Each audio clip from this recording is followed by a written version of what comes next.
الرجيم بسم الله الرحمن الرحيم باب الزمن الذي لا يصل فيه اجتماع ماضي بيان زمانه كم زمانه ایمان دانش قبل لکه یو وخت داسې راځي چې په هغه وخت کې د ایمان قبلې په هغه وخت کې څومره حقوق دي بیع ده شرا ده وصیت دی دا یو شی هم قبلې په دې حالت کې سړی د اسلام نه منکر شي دا هم قبلې نه یو سړی مؤمن نه وي ایمان اوري دا نه نوایه وفي قال حدثنا يقول وقد ذكروا سعيد وعلي بن قال حدثنا اسماعيل يعني نجاة الى وقد ذكر النبي عن ابي هريره رضي الله تعالى عنه عن رسول الله صلى الله عليه وسلم قال لا تقوم ساعه حتى تبدو عنكم في مسجدها فاذا بلغت مسجدها تخرج المرء المغرب فاذا طلع من مغربها امام الناس كلهم ایمان برابر خلطور اجمعو یو نطور خلق مسلمانان ایمان برابر رب یومین فلیلائن فرنسن ایمان عالم سبحانه قبل او قصر ایمان خیرہ دین مخی ایمان نہیں روڑے او یاد لیکی نہیں کری دین بعد لیکی پیدا نکلیو دین بعد ایمان ہم دا پیدا دانا لیکی پیدا نکلی اومدارنگا دا وخت یا یو سړی ایمان راوړي ځکه دا حالت د غرغرې دا حالت د جاهل د نفس دا قریب خو قیامت قریب امارات علامات وی لکه څنګه د غرغرې باندې او ایمان قابل د قبول دا نه د مغرب نه ما خو دینه با ایمان نه نوای فيوم بالله يتوكل على المكان يصلي ويصلي إيمانها خيرا وبه قال حدثنا ابو الربيع وبه قال حدثنا ابو الربيع شيخ وابن المنصور قال حدثني ابن قال حدثني سؤال وعلي قال حدثنا جرير بن هلال قال عن ابي زرعه عن ابي هريره رضي الله تعالى عنه وعن النبي صلى الله عليه وسلم قال حدثنا ابو الربيع قال حدثنا مسلم بن علي عن زيد عن عبد الله بن زكوان عن عبد الرحمن بن عبد الله رضي الله تعالى عنه عن النبي صلى الله عليه وسلم قال حدثنا محمد بن عبد قال حدثنا عبد الله قال حدثنا معمر عن حماد بن مكارم عن ابي هريره رضي الله تعالى عنه عن النبي صلى الله عليه وسلم بذلك تعالى عن ابي هريره رضي الله تعالى عنه عن النبي صلى الله عليه وسلم وبه قال حدثنا ابو بكر بن الشيخ وزهير بن حرب قال حدثنا وكيع قال حدثني زهير بن حرب قال حدثني تاخذ الاسلم جميعا عن سليم بن غزوان قال حدثنا بكر بن محمد بن علي وزهير قال اخبرنا مسلم عن ابي حاتم عن ابي هريره رضي الله تعالى عنه قال رسول الله صلى الله عليه وسلم ثلاث اذا قال لا يقول تسليما لها لم تكن اعمال من قول وقد تسليما لها طلوع الشمس من مغربها والشجر والساقه الاخر طلوع الشمس من مغربنا طلوع الشمس من مغربنا دا اول لوی علامه ده او دا جدید دلیل دی چې اوس دینه بعد تغییر دا په هغه کې په احوال علوي او عالم علوي دي کې به تغییر راځي او دا علامات د دې انتها چې راځي دا په قیامت قائم باندې عالم علوي کې تغییر راځي په دې احوال او د دې انتها په قیامت باندې خروج د دجال دا اول لوی علامه ده چې دا دلیل دی چې اوس په تغییر په احوال عامه وګړي په ټول حالات کې به تغییر دا او د دې دجال دا فتنه دا امتحان د دې انتها چې راځي دا په مرګ د وفات د حضرت عیسی علیه السلام باندې دا دریم دینه بعد دعوت الارض دا دعوت الارض په امده قدرت باندې چې طلوع د شمس د مغرب نشوي په امدي ورځ باندې دا دعوت الارض دا ورځ دا دعوت الارض دې مصالح راځي دعوت عظیمه دا یو عظیم لویه دعوه ده. ذات قوایم د بخیل نوع د انسان اصلا نه ده. دا به الله پاک پیدا کوي راوباسي به په آخره زمانه کې به راوباسي او د ځمکې نه به راوباسي. دې سره به د انبیاء علیه السلام بعض اثرات او بعض برکات ورکړي لکه د موسی علیه السلام امثال ورکړي. د دې نه ماسوات اثار د انبیاء علیه السلام دعوه ورکړي او دعوت الارض دا به د هر انسان په تنظیما دا لیکي انه مسلم او کافر چې دا مسلمان دی او کافر دی. دا دعوت الارض باندې قرباني دارو چې دا د علامه د قیامت راغلي دین بعد ایمان پیدا نه. وبه قال حدثنا علي بن ابي وإسحاق بن مدري عن ابي قال ايوب حدثنا وليس قال حدثنا عن ابن ابراهيم بن يزيد التيمي يدعو الى عواقبه على ذكر رضي الله تعالى عنه ان النبي صلى الله عليه وسلم قال من كفر حين تدعو في شرك قالوا الله اكبر رسول الله هذا كلام الله ورسوله أعلم. قال النبي صلى الله عليه وسلم فرمائے إنها لتجري دامر رواني حتى تنتهي بالانتهاء إلى مستقرها يد قرار الذي مرتج تحت العرش عشنا لنجله فتخذ ساجدة أو ذا فريوزي دامر ألتا دا عشنا لنجله تجدرون به فلا تزال كذلك عندنا لكي حتى يقال لها في مرض بشكل التفعيل اور تشکر دی لاش من حيث جئت چې کوم ځای نه راغلی هغه ته به واپس راځي. فترجعوا مدامر واپسی تصبحوا طالعة بمثنى السنين ثم تجري لا يستكبر الناس بها شيئا حتى تنتهي البصر ذلك عن العصر فيقال لها التي فيصارع في النسب بما ذلك فتصبح طالعة من بعدها. فقال رسول الله صلى الله عليه وسلم فنذرون ما كان في ذلك حين لا ينفعون التسليمان وعلى سبحانه من قول او من تسليمان هكذا. نبي حديث کے اعلی رحمه الله او دې حدیث معنا ده چې د امر روان وي او دا چلیږي روان وي تر یو وخت پورې. دې د پاره یو نیټه ده، دې د پاره یو وخت دی. د خپل د نیټې د وخت نه تعالی تجاوز ده نه کوي. هغه وخت دا جاری وي فقط انتهاء. واحدی رحمه الله غداوي د دې مستقر د دې مر هغه انتها د منزل قرار هغه دې کې راځي چې کله د دې منزل دا امر روان دی. دا زی قرار هغه وخت راځي چې دنیا دا ختم شي. چې دنیا ختم شو دا تحت العرش البته دوی چې دا پریوزي دا د دې مستقر زجاج رحمه الله دا هم دا مسلک قولان. دریم قول د امام طلبی دی هغه دا وایي چې دا مر په خپل منازل کې روان دي روان دي تر دې چې انتها راځي اخر د مستقر کې چې کوم الله دې لپاره تحت العرش دې مقرر کړی دی هغه نه تجاوز دا نه دی التوشي دې ته اول منزل کې نشو دي التوشي. اوس مر سجده کوي دا د دې دلیل دی چې مر کې تمیز شته، مر کې ادراک شته. الله پاک د تمیز ادراک دا د مر کې دا پیدا کړی دې ته ورکړی او دا سجده کوي ځکه هر یو شی د الله پاک ادراک ورنه من شیء الا يسبح بحمده ولكن لا تفقهون تسبيحه. اوس په دې باندې یو سوال ده چې مرګ د دنیا یو حصے دی یو حصہ کې غروب کوي. مرګ غروب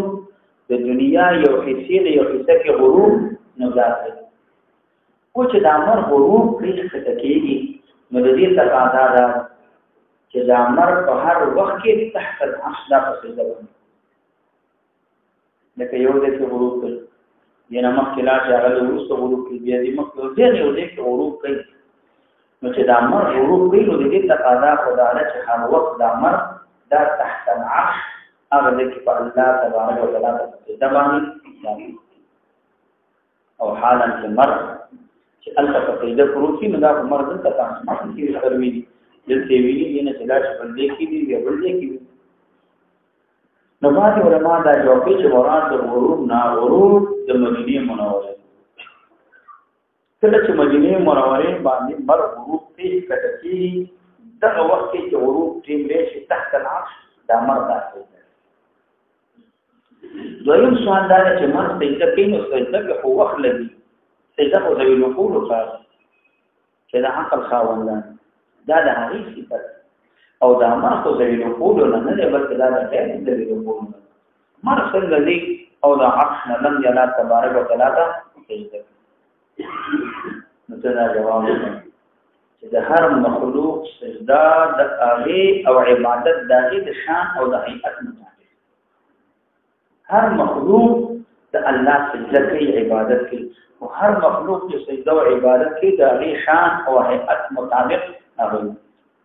لکه ان من شیء الا یسبح بحمده هغه خپل شان دی د وحوش طیور خپل شان دی د مرغ خپل شان دی د انسانانو پیریانو خپله طریقه ده او همدارنګه د دین علاوه د دې کانو د ونو دا خپله طریقه ده او د مرغ عبادت هغه طریقه ده چې تحت العرش داسې دریم سوال دا دی چې په سجده کولو کې په وخت لګي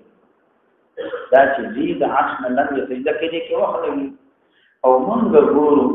چې مرګ یو سکند د وخت لپاره هم دا بندېږي نو دا څنګه سجده کوي سجده نه ټول وخت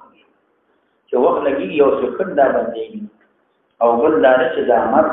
هلته دې اجازه اخلي اجازه اخیستلو کې وخت لګي چې اجازت اغوستلو کې وخت لګي او مرمونږ ویني دنیا کې یو سکند هم بندېږي یو سکند هم داسې نه چې مر دا غایي نو دا جواب وکړه چې سجده کولو کې دا ضرور نه دی ودرېدل ضرور نه دی چې دا مر بلکې ورته ولاړې د عرش نه لاندې الله ته سجده کوي موږ وینو په دنیا کې داسې کېږي ډېر حرکتونه داسې دي چې هغه د حرکت سره وجود کې راځي حرکت سره خبرېدو سره وجود کې هغه راځي ګوره د دې مثال داسې دی لکه دنیا کې انسانان فوجیان دي پولیس دي مثلا وغیره هغه چې خپل مشر راځي یا سربراه د مملکت راځي یا مشر راځي نو هغې ولګېږي نو هغه سربراه خپل مشر ته سلام چې دی هغه پېش کوي خو په حرکت کې په تلو کې سلام مر حرکت کی روانه کې او کته اجازت وکول کې وخت لګي نو موږ وایو اجازت کې وخت نه لګي ګوره د دې مثال د دنیا لکه اوس هوایي جهاز هغه یو ځای ته ځي هلته ایرپورټ یو ملک ته ځي هغې نه دا اجازت غواړي یاره موږ دلته کوزیږو اجازت د تلو د کوزېدو په ایرپورټ کې دا غواړي خو د اجازت په تلو کې غواړي دا دني جاغره چې د کو په تر باندې ولاړې جنټه دوا او هغه نه بعد بلن اجازه ته وشي هغه د اجازه دونو ته د بیت واپس راځي دا په تلو کې هغه اجازه غواړي نو څنګه د امر الله ته سجده کوي په تلو کې الله تبارک وتعالى نه اجازه غواړي او سجده کوي خپل مستقر او دې باندې امر درته څلورم سوال دا دی کدا او منل شي چې دا غروب د شمس د خپل مدار چې خپل مدار د غیب باندې تحت العرش معنا دا د امر روان د خپل مدار چې غروب د شمس خپل مدار نکېږي خپل مدار نزي دي حتی چې د امر د تحت العرش التوش چې عرش نه ورغه مدار د دې او هغه ځکه داخل دی دې تقاضا خدا چې یو طویل وخت لپاره په دنیا کې تیارې یو طویل وخت لپاره په دنیا کې هغه تیارې او هغه نه ورسته تیارې نه ورسته بیا مر راوځي ځکه چې د عرش الهي دا د اسمان نمبر 5 د اسمان نمبر و چې د اسمان نمبر ده نو معلومیږي د امر په دې اسمانونو باندې عبور کوي په دې اسمانونو باندې پیریږي او دې د عرش نه لاندې بر الته سجده او د عرش نه لاندې د امر د رسیږي سجده کوي او اجازه غواړي و چې الته سجده ته اجازه غواړي د اسمانونو نه عبور کوي او واپس راځي دا و اسمانونه په تقریر یو اسمان بل اسمان په مابین کې 300 کاله منزل دی نو په دې کې ډېر مسافت ډېر وخت لګي بل چې د امر ډېر وخت وایي حالا چې مونږ وینو واقعا د خلاف مرګ په یو سکند هم غیر کېږي نه او چېرته ځي. نو څه دا جواب کړی؟ جواب دا دی چې د دې مرګ تحت العرش دا ځي او هلته د دې مرګ هغه ځای کې مستقر لکه څنګه چې خپل مرګ او نور اجرام فلکیه دا تحت العرش، مرم تحت العرش دی، د اجرام فلکیه دا تحت العرش دی او د دې ټول مدار هم تحت العرش دی. د اجرام فلکیه مدار هم تحت العرش دی، مر دا هم تحت العرش دی، د مر مستقر هم تحت العرش دی،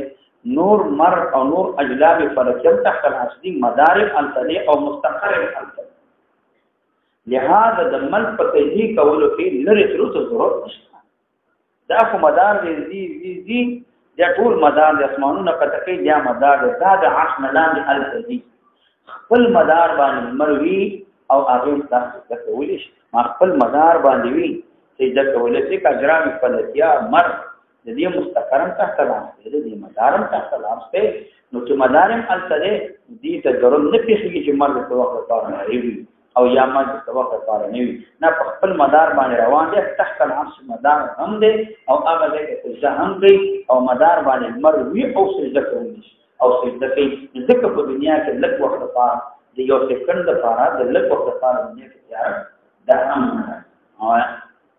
ومن قال حدثني عبد الحميد بن زيد الواسطي قال اخبرنا خالد بن عبد الله يعني ذلك كلمتين يا نبي رضي الله عنه وعن النبي صلى الله عليه وسلم قال يوم تدعون ان يتلوى في شرط باستثمارات وليك وبه قال حدثنا ابو بكر بن شيبه وابو ليث وابن كليب قال حدثنا ابو معاويه قال حدثنا الاعمش عن كلمتين يا نبي عن ابي ذر قال دخلت المسجد ورسول الله صلى الله عليه وسلم جالس فقال الشمس قال يا آل أنت أين تتوى هذه الشمس؟ قال قلت الله ورسوله أعلم قال فإنها تذهب من تستخدم في السجود فيؤذن لها وكأنها قد قيل لها كثيرا من حيث قال فتبدو من قبلها قال ثم قال في خلافة الله وذلك مستقر لها. وبه قال حدثنا ابو سعيد بن اشد واسحاق بن ابراهيم قال اسحاق اخبرنا وقال اشد حدثنا وكيع قال حدثنا الاعمش عن ابراهيم الديني عن ابي ذر رضي الله تعالى عنه وعنه قال سالت رسول الله صلى الله عليه وسلم عن قول الله تعالى والشمس تجري لمستقر الله قال مستقرها تحت العرش باب بدء الوحي الى رسول الله صلى الله عليه وسلم. بعض بیان شروع د وحی کی ابتدا د وحی کی پیغمبر علیہ الصلوۃ والسلام چې نبی علیہ الصلوۃ والسلام ته ابتدا د وحی څنګه وشو او شروع د وحی دا څنګه وشو. وحی دا غي معنا لري او شرعي اقسام د وحی تقسیمات د وحی هغه تاسو ویلي دلته صرف د حدیث متعلق چې کوم خبره ده نو صرف هغه خبره به تاسو دا د دې حدیث متعلق شروع ابتدا د وحی چې شوی ده د پیغمبر علیه الصلاۃ والسلام د حدیث کې راځي چې دا د رؤیای صالحه ونشي پیغمبر علیه الصلاۃ والسلام د خوبونه دا لیدل د حدیث کې راځي د هغه خوب د هغه تعبیر بداس واضح او داس ښکارو لکه څنګه چې سبا راغتل څنګه چې مرخصل دا واضح او دا ښکاري لکه سبا خطل واضح ښکاري د دې تعبیر بداس واضحه او اخبار. نبی صلی الله علیه وسلم ابتدا شروع د خوبونو نه د کوشوا د پیغمبر علیه السلام دې لپاره چې عادت شي دینه بعد به ملائکه وترازي چې د ملائکه پر اتلو سره نبی صلی الله علیه وسلم تنگ نشي. نبی صلی الله علیه وسلم اوس رویا د خوبونه دې بختاره ورته نبوت او پیغمبري راځي یکدم بغتتن یو ناصافه فجعتن نبی صلی الله علیه وسلم ته نبوت پیغمبري راغله نو کې دې شي نبی صلی الله علیه وسلم د دې برداشت نه وکړ قوه بشریه هغه د دې برداشت نه وکړ.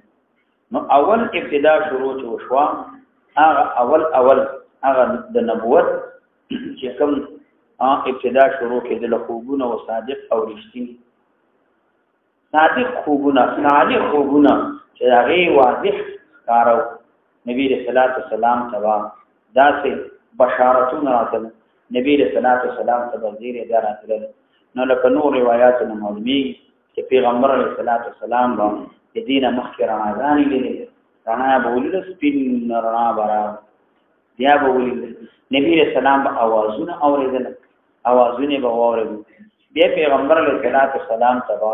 کانو سلام کول، کانو هغه به سلام کول، ونو به سلام کول نبی علیه الصلاۃ والسلام ته، ونو به نبی علیه الصلاۃ والسلام ته سجدې کول، کانې به مایله کېدل پیغمبر علیه الصلاۃ والسلام ته، نبی علیہ الصلوۃ والسلام دا سيزونه پیغمبر اسلام لیدل، ځکه چې نبی علیہ الصلوۃ والسلام چې کله هغه وخت د ابو طالب سره شام ته سفر کول د تجارت لپاره، نبی علیہ السلام عمر تقریبا 14 کال، ابو طالب سره د عرب تجارت پیښه خلو، هغه پیغمبر علیہ الصلوۃ والسلام هم ورته ویل یا عمي نه عمي اواز کول چې مان ځان سره وي، هغه ځان سره ویو چې ویور هغه ځکه بحیرا د التجدینو یو راهب نو التبدی دمه کوله د شام ته نامه پیدا، التبدی وسیدله دمه بوله هغه نه بار دا کوم ځل چې پیغمبر علیه الصلاۃ والسلام وسره نه به ټول سره شي چې انت دی ورغله نو هغه راهب مخکې دی باندې غم غرض نه کوله، ډیرې به واچول او پړاو به واچول نه سی بلال دا ځل باندې چې ورانه کسر پسې ولېږي چې ما تاسو ته دعوت کړې او تاسو مې روټي کړې دریش دعوت مې کړې دا سره سوچو په د مشران سرداران ابو طالب د مشران لاړ نبی له صلوات والسلام التا بوخان سره پرې خو چې دې ته ګوره اخذ په لاړ نشي دې نه چې لاړ هغه بحیرا داسې زیر داسې وکړ یو تا بل تاسو وکړو تاسو ټول لاړ ابو طالب سے مشرو هغه له ټول راغلی وینا ټول نه یو کفر کې نشته هغه نه ټول راغلی خو یو ماشوم دی هغه په خانه کې نه ولري نو ټول راغلی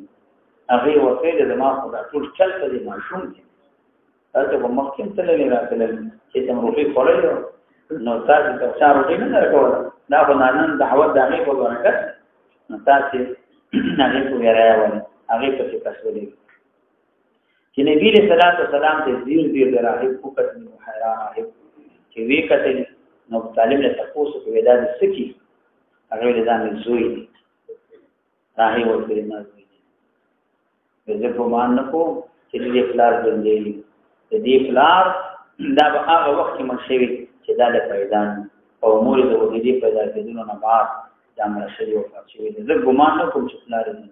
او ولې دې کوي دې تریمه او فلار نشته نو بیا ورته ویل چې څه په دې باندې خبر هغه ویل چې د خپل کتاب تورات حلیم هغه کې د اخري زمانه پیغمبر امارات علامات نشي داخله شي مونته چې دا علامات چې ما په کتلې په دې کې هغه علامات نشي چې خو دې شي هغه په موجود دي او دې په علامات نه خداره چې تاسو د پلاني دی باندې راوځلې او دې خواته راغلل نو دا وخت کې دې کې دا څه ونه پاتې نشو مگر دې تاسو د باندې شي ان تعظیمن دې د پرم دې طرف تمایل شي او پیغمبر اسلام ته سجده وکړي ما معلومه کړ چې د اخر زمانه پیغمبر او بل چې دا کله قضای حاجت لپاره ورغ اخواته ونه نو الته څنګه په باندې راځته شي او دې لپاره چې دا فرض وکړه او دې قضای حاجت وکړه دې وجنه دا معلومه چې اخر زمانه پیغمبر او بیا ته مشورې وکړه دا سره مور مخکې يهود دي او يهود د اخري د زمانه پیغمبر سره دشمنان دي تاسو نه تکلیف ورته ورته نو دا ضروري چې دې نبی ته واپس ولېږي چاته مکه مکرمه ته دین محکمه نو معلومه شو نبی رسول الله سلام ورو سلامونه کړی سجدي مو وکړي اوازونه نبی رسول الله صلی الله علیه وسلم راغاني او پیغمبر رسول الله سلام ته دار رسول الله نبی رسول الله سلام دا سجدونه لیدل د دې لپاره چې ښکاران نبوت او پیغمبري اوس راځي چې نبی رسول الله دغه تحمل او دغه برداشت دا ګور اوه تو به بعد حدثني ابو صالح حدیث ذکر دی دا د مراسل الصحابه ذکر حضرت عائشہ رضی الله عنها دا دا واقعي دی نه ده د پیغمبر علیه السلام اوریدل یا د صحابي نه نو دا اوریدل حدیث مرسل د صحابي دی حکم حدیث چې هغه مرسل د صحابي وي هغه په دې د جمهور علماء باندې هغه قابل د حجت دی اگر کا اسحاق الشرعي رحمه الله هغه دا حجت نه دی او د جمهور علماء په دې باندې دا حجت دی وبه قال حدثني ابو بكر عمر بن عمرو بن عبد الله بن عمرو بن سليم قال اخبرنا محمد قال اخبرني سعد بن شهاب قال حدثني عروه بن زبير ان عائشه رضي الله تعالى عنها وعن زوج النبي صلى الله عليه وسلم اخبرت انها قالت كان اول معبود به اول هغه چې بلا شروع شو په پیغمبر اسلام باندې د وحینا الرؤيا الصادقه هغه رښتینی خوبونه امام بخاری رحمه الله ذکر کړي او الرؤيا الصالحه صالحه او صادقه دواړه په یو معنا سره دي معنا دا رؤيا صالحه دا نبی اسلام دې د نومي په کې فکان لا يرى رؤيا پیغمبر اسلام باندې دې له خوب لره الا جاء مگر راته جوړو دې په باندې مثل فلک سوء فام بشان د قتل الصبا د دې تعلیم ودا سے واضح او د دې تعلیم ودا سے ښکارو ګویا کې سبا چې کله راوخیږي لا سے برناوا نو معنا دا د دې چې د نو په تعبیر کې هیڅ مشکل نه ده چې کومه نبی اسلام نه دلا ثم حبب الیه الخلا دې نبی صلی الله ته فخش وقلا خلا چې د نبی صلی الله ته فخش وا معنا دا چې پیغمبر اسلام دا محبوب وګڼه چې د مخلوق نه یې اختیار کړي یو طرف ته شمال طرف عبادت کوما نو کنه په کړه په کان له کلو او پیغمبر اسلام مدان ته کې د پچا کې په غار حرا کې معنا دا چې پیغمبر اسلام خلا خلوت ځان د پوښتنې شي کول دا د صالحینو دا غي چې نو کار دی د الله بندگان چې کوم عارفین بالله دا د کار دی چاہی لگی د مخلوق نزان یو طرف تکي التف عبادت کې مصروفي چې مخلوق نه یسوي د دنیا غم غرض اغنوي نو نبی صلی الله علیه وسلم التف لم دې د پارا نو یوازې والي تنها والي ول اته سره یوازې یو خدا دې ځان یوازې په قرآن نه کومه یو ځان یوازې تلاشه الت عبادت کوا ولی یہ سره زړه چې د ناغه فارغ وي او انت سوچ فکر برابر وي تفکرون فی خلق السماوات والارض دا فکر او سوچ کوي د اسمان او زمکه پیدایش کې همدارنګ د معلومات او د بشر نه نو هغه نه چې نو هغه په امن کې وي همدارنګ فضل کې خشوع خضوع او دا چې موجود وي نبی رسول الله دې لپاره انت دعا کړلا او ټول چا د غار حراتا هغه سوري د ثلاثه کوم چې په حرا مقام هغه سوري د ثلاثه غار حراتا دا حرا دا غر دې دیو د مکه مکرمه مابین کې 3 میله تقریبا نام راځي او د سړی د مکه مکرمه نه مینا دي دا چت طرف دا غار حرا راځي پیغمبر علیہ السلام مدینه دې تللا او دا وچت ورته سره او هغه ته خطل دا ډېر مشکل دی سخت دی دا پیغمبر علیہ السلام ان تللا چې ورغه يتحنس فيه نبی علیہ السلام با عبادت کوله په دې کې معنا کې هو دا تحنس تو التعبد الليالي نبی علیہ السلام با عبادت کوله سوشتي اولات العدد ذوات العدد یو سوش مارش کی تحنس معنا دار نبی صلی الله علیه وسلم په عبادت دا کولا يتحنس تحنس اصل کی عبادت ویل کی تحنس ویل کی وې کې ځان یې کوله د چانه د بنانا ځان د حنس باندې کوله د تحنس یشتلب الحنس نبی صلی الله علیه وسلم باندې کوله د حنس معنا دار چې عبادت دې کولا ذکر سره چې عبادت کوي معنا دا چې هغه ځان بچي منکی د چانه د اسم او د ګنانا اسم د ګنانا ځکه عبادت دې لپاره کوي چې د ګنانا بچما مون کوم چې ګنانا بچما عبادت کوم چې د ګنانا په بچما اولات العدد تشمار شپې او پیغمبر علیه السلام انت وخت ولا معلوم شپې دا به ترورو به واپس راځي قبل ان يرجع الى اهل مكه دين النبي صلى الله عليه وسلم واپس شو الله ويتزود لذلك النبي صلى الله عليه وسلم لپاره تو خمسه سلام ثم يرجع واپس الى خديجه الكبرى رضي الله عنها فيتزود لمثلها بيبا پیغمبر اسلام په شان د دې باندې تو خوا سلام بيبا لار پیغمبر اسلام د دې بيبا قران سنت سره واغسلو بيبا نبی اسلام ورته حتى تذيق فجأه الحق راغ پیغمبر اسلام ته فجأت بیا وختن یو نادا نبی صلی الله علیه وسلم راغی معنا دا مخکې ویا صادقه وو دا دلیل چې نبوت و ملاوي او فجأه الحق دا معنا چې نبی صلی الله علیه وسلم توقع د وحی او پیغمبر اسلام توحی راغلا فجأه एकदम نبی صلی الله علیه وسلم ته فجأتن وختن وحی راغلا یعنی نبی صلی الله علیه وسلم امید نو چې ما ته وحی راشي الله وحی راولله چراله وهو في غار حراء نبی علیہ السلام په غار حراء وجاء الملك جبريل علیہ السلام راغله فقال اقرأ قول قال پیغمبر اسلام فرما انا بقارئ ذقار نیما یعنی زنده پیغمبر بچا باندې خو کې ات نشم کولای چې لوستل ما انا بقارئ ذخر لوستل دا کولای نشم خو لوستل نشم کولای نو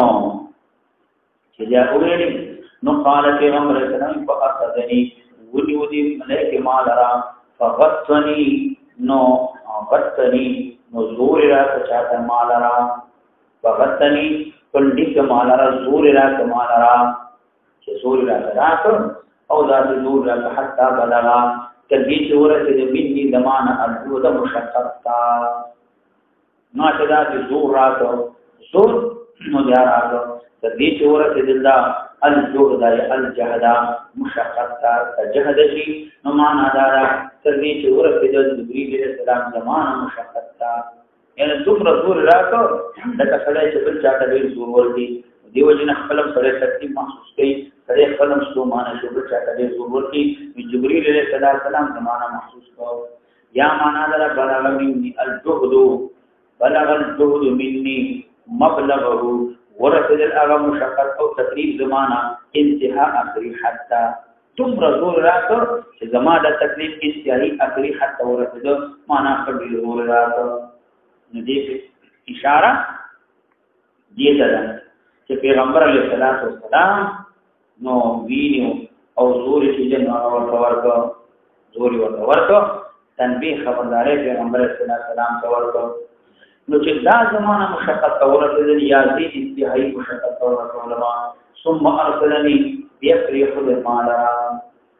فريق نو فقال له اقرا مولا نو بیا راځي دې اقرا قال قلت ما انا بقارئ نو دا غوي هرته هغه وی پیغمبر علیہ السلام او ته چې قارئ نه ما انا بقارئ ځنی و چې نو درام و دا خط دا ورکول دا څنګهول دغه مقصد دا چې اصل کې پیغمبر علیه السلام و چې ټول ماسوا د شان احوالو کا حضور قلبي حاضر کا حضور قلبي پیدا کا او د دینه ماسوا څومره احوالو کا التفاتات او سيزونه دي نو هغه نه نظر کټکا او زړه دي دا خارق او دا بار چې زور ورته دا تنبیه خبرداري پیغمبر علیه السلام دی دا بری زور ورته دا تنبیه کې مبالغه را چې سړي باندې आवाज یو ځل بیا معنا کې متوجي کې دا متوجي کول د پاره چې څو دا غړو دا د مشغولتيان هغه نه پات هغه مشغولتيان چې هغه ختم کا او دا غړو حاضر کا متوجی اوسېګا تنبیه خبرداري او دلیل دني بدین ادا مسلم او مشوا نو واحد داده چې متعلم هغه ته معلم تنبیه وکړي او احتیاط چې په تنبیه متعلم او هغه ته ودات امر کې ذات کار وکړي چې هغه زړه حاضر وي معنا دا هغه متوجی وي نو هغه ته خبره وي دا څنګه چې هغه متوجی نه وي هغه قرار بو کې ناس چې جن یا خبرې کوي او یا یې موبایل ورته نیول او یا دار چې لږ دې نه وته چې په خپل ځان آرام کې په دې تمنا کې ولې نه یا دا کار کوي نه دا نه دغه تنبیه خبرداري ورته ورکې دا نه حاضر شاه وې شي تو تنبیه خبرداري چاته ورته چې څوک دی باندې او چې څوک چې تنبیه خبرداري باندې نه پیږي هغه لپاره کوتک نو کوتک څنګه شاګه سره نو د مدرسې کوتک دار ورته یې د خارج هغه خپل تعریف وکي چې یا کوتک وی او څو کې لکه ایمین یحړه ورته ورته څټ کې څو ورته ورته دا به دا څنګه نه خبره ده نو ځکه دا معلم بدل تنبیه متعلم ته اغیم احزان بچا د قلب هغه بیا پیغمبر علیہ السلام وینو فقدنی فغسنی الثانیه حتى قال فقدني ذلك الله تعالى من يسوع ما ذلك فقال فقل ما ذلك قال فقدني ذلك حتى قال من يسوع ما ذلك قال واستر بك الجنه يا رسول الله يا إكرام اسم ربك الذي خلق دا صریح دلیل دی په دې باندې اول چې نزول د وحی پیغمبر علیه السلام باندې راغلی دا په آیاتونه جمهور علما سلفن و خلفن دا په آیاتونه ولاغلی اگر توروس ترازی درته د بعض روایت کې راځي چې سورې مدثر اول نازل شي بعض روایت کې راځي چې سورې فاتحه اول نازل شي دا وځي نو او په دې حدیث باندې بعض استدلال نیولل هغه د وچ بسم الله دا د قران کریم نزول نه ده د اوایل د سورونو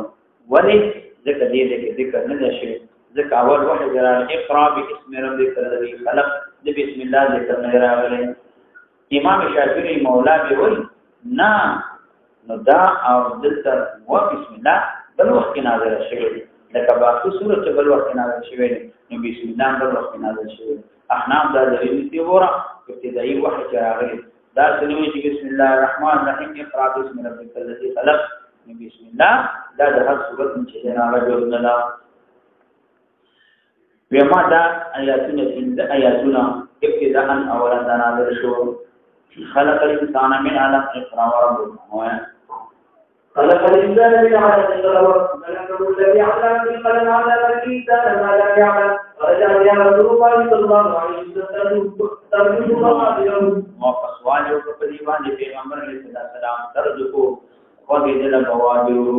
بوادر هغه وخت دی ویلي چې د اوږي او د دې نو په مابین کې کوم وقوي دا چې دا فرض او دې وخت چې دا حرکت کولا ترجو بوادر حرکت کولا چې نو اصل کې ترجو هغه شدت د حرکت ادا ویلي کېږي چې دې او سټ او د دې اوږي په مابین کې کوم وخت نو دا هغه وخت حرکت کې چې کله انسان باندې هیبت راشي انسان باندې وی راشي نو دا وخت دا څه پدې کې دا حرکت کې لکه دا ساروي چې کله زناور کو ویني او شی ویني نو دې دوی په مابین کې دا وخت چې دا پدې کې دا حرکت کې دا د ویر دی وجنا یا د هیبت د وجنا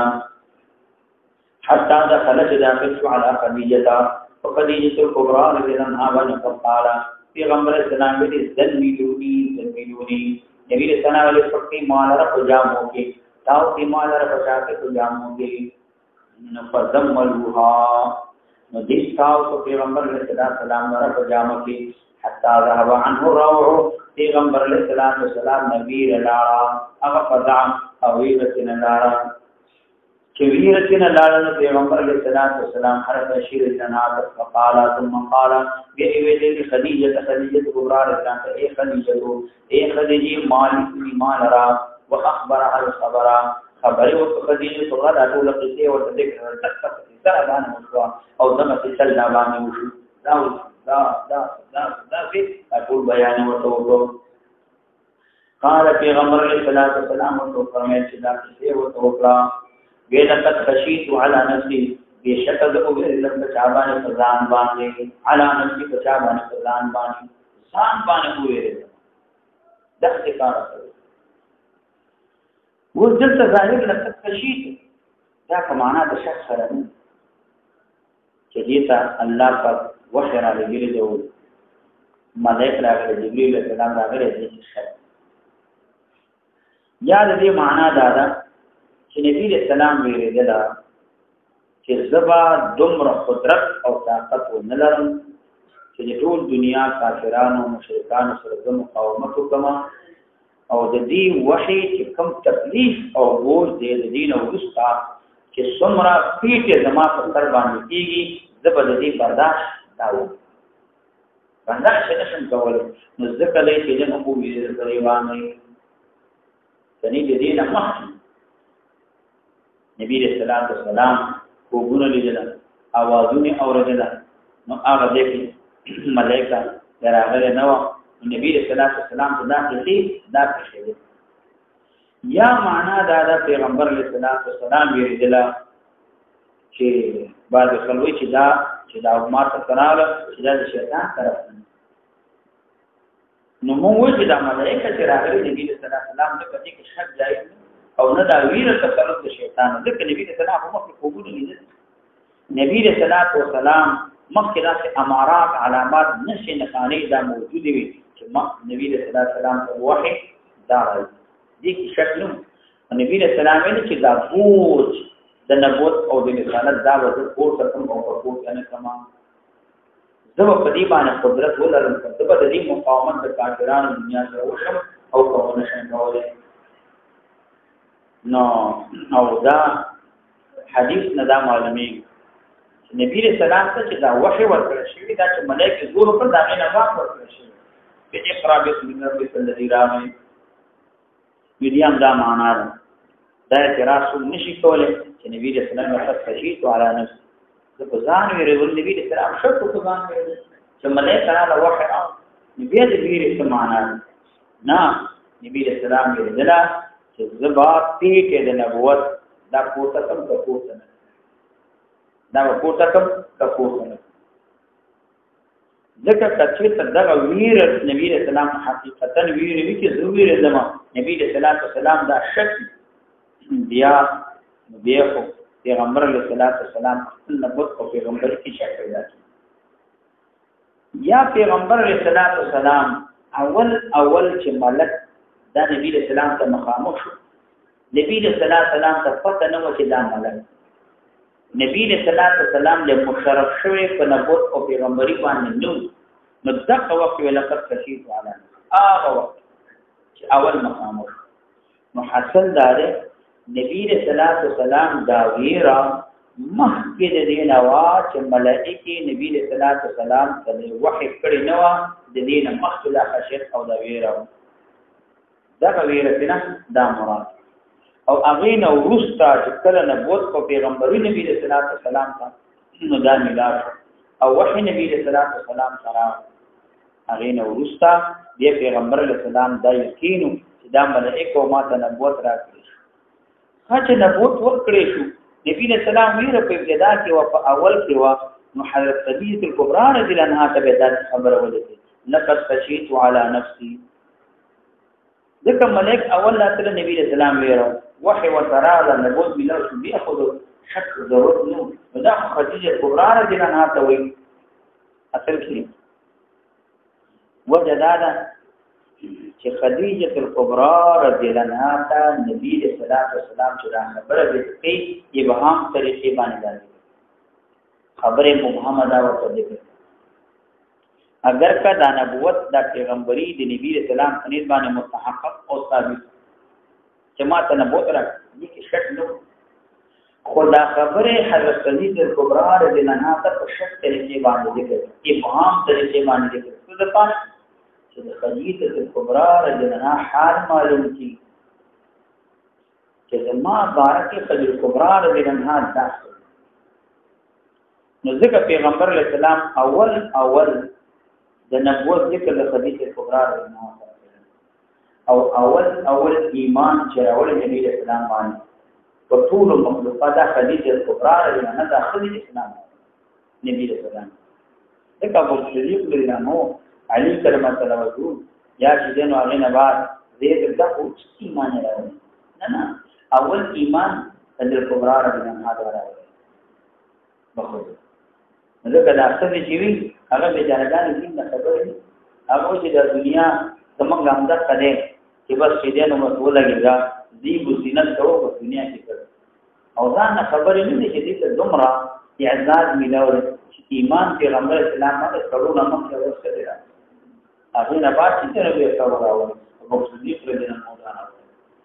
د اسلام او د ایمان په خدمت کې د دین په خدمت کې ایمان کې د سړو نه خدي مخکې دغه ورې دی ایمان راوړل د نه بعد چې د نبی سره هغه ایمان راوړل همدارنګه اول شهیده چې شوی دا په اسلام کې اول شهادت چې مینه شوی دا سمیه رضی الله عنها دا خپل شهادت چې نو کړی د نبی صلی الله علیه وسلم اول شهادت څه دي هغه نه باقي د نبی سړي کې دا شهیدان شي شهادت دا ورته مینه شوی اول شهادت څه دي دا برداشت کړي و ذکر دومره منقبت او دومره مرتبه ده اول خدیجه کبرا رضی الله عنها دا خبره په ابهام باندې کوي او امام باندې ذکر کوي چې حال د خدیجه کبرا رضی الله عنها چې هغه معلومه چې آیا خدیجه کبرا په کې صلاحیت د ذکر د نبوت څخه نشته معنا دا ده زبوت پیغمبري ذکر پچې ته زو ته ذکر د نبوت وکما نو دی وجنا نو ډیر واره دا ویل دلا پیغمبر ترم چې انکار راته ونه دي مړه خذو خاون او اسم بل په ماوین کې تاسو څومره لوی سره شي څومره علامه خلک تفاهمه کوي نه خبر نه مانی دا باندې دا راوړي نه کوم څه نو هغه خاون ته ویلو مونږ ته اصل ځان خبره او دا ځان ته وشي او دلته یو سره هغه دومره کرامت او دومره هغه ذکرې چې په هوا باندې ګرځي او چې دا څه خیر هغه سړي کوشش کړي هغه څه چل باندې ذکرې او هغه نه تم اپ چې واغې ذکرې بلو دا سره راغله پر په هوا لته او دې قربان چټک مخره وهره چې هغه نو کدی او ته ویری چې سره خنن دی او ورته دې مړ خو هغه خو دوه دوه بیا هغه ستوي شاته تخیل ځان ته کرا کاغري څه ما مې نه لا ګورو ندی نبی رسول الله اسلام مقصد لو چې خدای قرآن دې نه ورته انکار ونکړي متوجی نشي په تکذیب باندې سما دروغ ونکړي دې یو سړي چې انکار وکړو د هغه رجوع بعد انکار حق ته دا ډېر ځان او ډېر سخت ځکه چې عادت دا چې منکر کړي د دې واپس کولو رجوع د ما انکار نه دا ډېر ځان دا څه دې چې دا انکار وکړي د ما تکذیب وکړي د دې واپس کولو د باندې ډېر محنت کول د دې به دې ته مې ټول چې پیغمبر مو په ما باندې ایمان اوري دا څه کار نبی اسلام د حکمت طریقې باندې خبره مجبوره مبهمه دې کړه لقد خشيت على ذات ورنبي نو خدیجه الکبرى رضی الله عنها مخکې کتابونو علم وته ډېر عقل مند او ډېر هوښیار خدای هغه یو څه دا څنګه قال ذوي بركه الكبرى رضي الله عنها كلا هرگز ذات ابشر دیر تولکا فوالله زمانه قسمی فلا تبارک وتعالى باندې دیر تولکا زمانه قسمی فقط پچان باندې چې زمارو دا له اختیار کړي زه امید لرم ان تكون نبی هذه الامه چې تبد دې امت پیغمبر دا چې معنی چې دا تبنه ور درکړي شي پیغمبري او تبد دې امت پیغمبري څه په دې باندې دیر تولکا فوالله زمانه قسم الله فرمان لا يخزيك الله ابدا الله همیشه تاسو باندې دي ورو پیغمبر علیہ السلام دا او دمر عقل الله ورکړي دمر خوشیار خلل چې نبی رسول الله ته تسلی ورکړي پیغمبر علیہ السلام ته ذات تسلی ورکړي دې هغه جلالت دې هغه عقل څومره کامل او پورا عقل الله تعالی دې قرآن دې نه نبی اسلام رسول ویلا یو دې کنتا ابدا الله باندې کله تا چې دې سبیل نکی مسوانه نکی والله زمانه قسمی انك تشيل تسلو رحما تو وسکه رحم درا توکل ولی پانی اپنا پروری کې وتصدق الحديث اشتیا خبر کې دروغ نه اشتیا خبر کې وتحمل القلا او تپور کې چاله بوج درا د خلقو بوجونه چې نه پورته کې ثقل بارونه پورته کې او هو کلن علی مولاه لا باری مولا باندې معنا داره په غریب باندې خرچ کې په یتیم باندې خرچ کې په عیال والا باندې خرچ کې هغه سره کومک کې ځاني خرچ نه نو هغه امداد کې د هغه تکلیفونه مشقتونه پیټ راځي په خپل تر باندې ودی دا څه الله رسول وتكسب المعدوم او تور کول کې چاته معدوم تا وتكسب المعدوم تور کول کې ورکی ما چې نو معدوم ته نه تدې تبرعا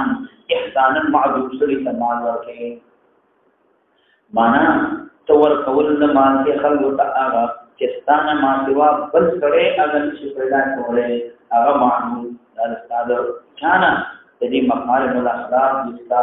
دستا مقالم الاخلاق یا تکسب المال المعدوم او ترک دل کې هغه چاته چې هغه عاجز وي ما سوا ستانه تحصیل د ایمان هغه سړی ته تور کول یا معنا تکسب المعدوم او تحصل هغه مال عظیم چې خل عاجز وي بغیر ستانه سوء حسد ولنه شي عظیم مال حاصل کې بیا دې باندې تستفاد کې او ابواب د مکارم کې وجود خیر کې چې هغه مصرف ہے هغه مصرف نو معدوم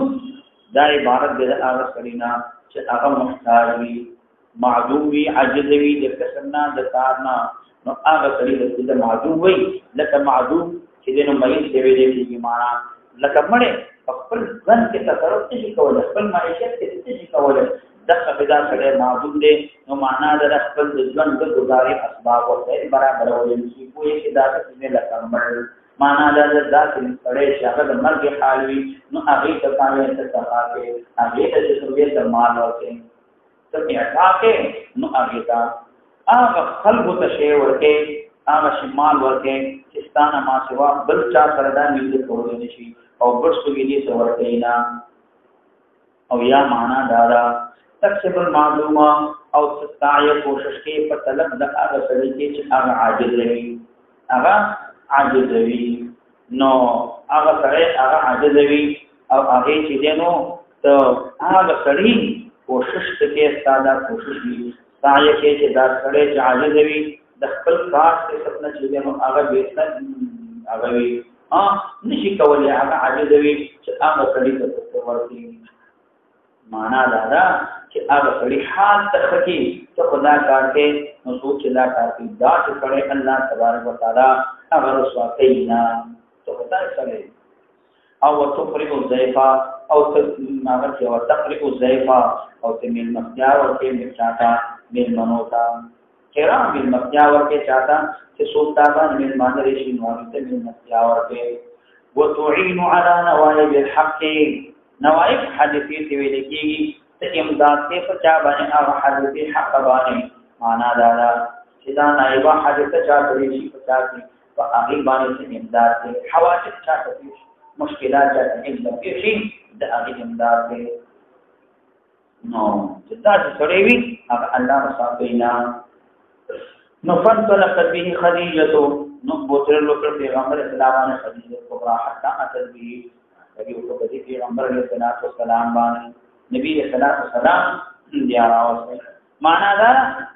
چې ګورا داس سره چې هغه کې داس صفاتون الله یې داس اخلاق الله تبارک وتعالى ورکړي داس خوونه کې چې دا کوم بیان شو داس سره الله رسول نه داس رسول نه داس سره د مصائب او د مشکلات نه الله محفوظ ساتي دا سره د بدوی نه محفوظ وي دا سره ته الله تبارک وتعالى دا چې په سبب د دې خصال د وجنه الله سلامتی او توفیق الله محفوظ کوي چې په دې باندې ویریږي ما دیګریږي اوس پیغمبر علیہ السلام تخکار خدیجه کبرا رضی الله خبره او سره دې مرحه په نبی صلی الله علیه وسلم ذکر د مصلحت په بنیاد باندې د یو سړي مدح وکي دی وجنه د هغه په مخ کې وکي د مصلحت په بنیاد باندې مداهره خل چې هغه کې مصلحت دې کې دا مصلحت نبی اسلام د تسلی داو او بل دلته دا ویره حاصله شوې ده نبی اسلام ته نو دې هغه اسباب د سلامتی او د ذکر کوي دا ور سلامتی او دا دې لپاره چې دې کوم او فرق پیدا شي اوس فرق معنا دې اصلي باندې داسې حالات راغلي افغان راغلي ویر راغلا یو مصیبت راغلي پریشانی په باندې راغلا ویر پیراغلا هغه ته بداسې اسباب لګي شرعاً چې هغه په دې باندې مطمئن شي دا څه نه چې هغه ویل درې چې شابه درېګه ما تخته چې بیا اندر سره دا هغه نور دا بل په دې حدیث کې د خدیجه الکبرى رضی الله عنها کما اشاره ده چې څومره الله کمال څومره عظیم او چترای الله ورته همدارنګه د دې ذاتو څومره ثابت د دې دا نفس چې څومره الله قوت او طاقت د دې د پوهه څومره الله څومره پوهه ورکړي خدیجه الکبرى رضی الله عنها چې دومره پوهه چې پیغمبر علیه السلام تصدیق ورکړ او بیا پیغمبر اسلام یو ورقه ابن نوفل ابن اسد ابن عبد الرحمن علیه وهو ابن عم خدیجه اخي ابيها دا د خدیجه الکبرى پروژه